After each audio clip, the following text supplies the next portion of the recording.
Police officers behind bars for using those donations and taxpayer money on themselves instead of at-risk children. New tonight, 6 News' John Chapman reports on why city officials are ready to send more money to PACE.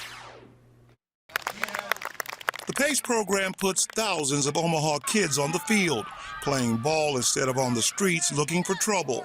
Omaha Mayor Jean Stothert called the program useful and successful, but others were allowed to corrupt it.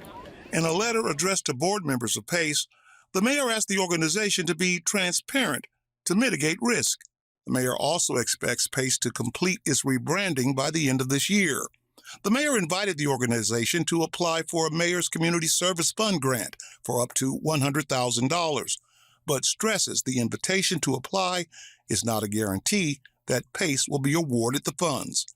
But Mayor Stothert has requested the program receive $50,000 from the community service budget.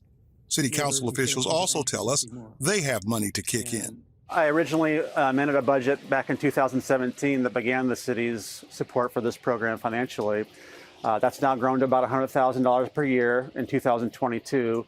And it was appropriate to pause that funding until we got things figured out and put some more structure around it.